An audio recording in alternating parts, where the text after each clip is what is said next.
Welcome children, welcome to online classes from Montbashir School. As I am an English teacher, so today I am going to take English grammar of class 4. Today I am going to give you short revision of the previous class. So let's start the class, student. So the first chapter I taught the sentence. So what is a sentence? A group of words that makes a complete sense. It begins with a capital letter and ends with a full stop, question mark and exclamation mark, right? See, say with me, a group of words that make complete sense and expresses a thought is called a sentence. For example, a group of words that give you a complete sense, complete thought, right? And meaning and that have a subject plus a verb combination. A group of words that having a subject and a verb combination is called a sentence, okay? All sentences begin with a capital letter and ends with a full stop, question mark or an exclamatory mark, right? For example, sat a C corner in doesn't mean giving you sense, giving you meaning. Hence we call it C sat in a corner. This group of words giving you a complete sense, right? Then about phrases. What is the phrase?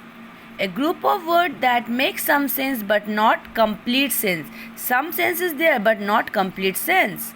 Whereas a sentence has a complete sense, right? So what is the difference between phrase and sentence? Phrase, this group of words doesn't have a verb, whereas a sentence have a verb, right? For the example of the phrase, on the table, something is kept on the table, or on the book, the pen is on the book. Something is on the book, not giving the complete sense, but some sense it is giving, so it is known as phrases, right? Now our second chapter, parts of a sentence. Parts of a sentence, how many parts? 2 parts, subject and a predicate, right? Subject, noun or pronoun. So what is a noun and pronoun?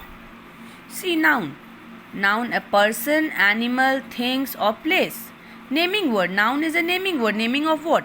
Person, animal, thing or place. It is a noun, right? And what is a pronoun? Pronoun are those words used instead of noun. Example, she, he, it, I, we, they, you, yours, her, etc. It is known as pronouns used instead of noun, right? What pronouns are used instead of noun?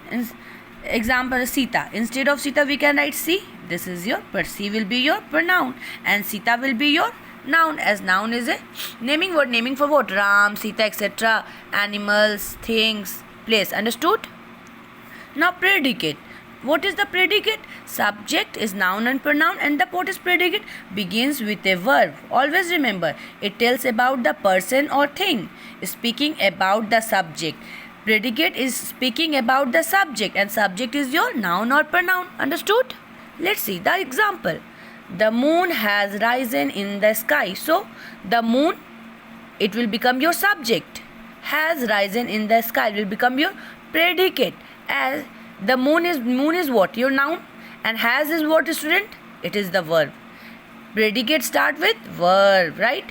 And then the subject is what? Noun or pronoun. So it is the noun, right? Understood? Why this is subject and why this is predicate? You understood? Next example you see. The boy are dancing on the stage. So boy is what? It is a pronoun. And the subject can be pronoun and noun, right? So it will become your subject. Are dancing on the stage. To what? The predicate speak about the subject. To speaking about the boy. And are is what? Are is your verb, right? Understood? Very good.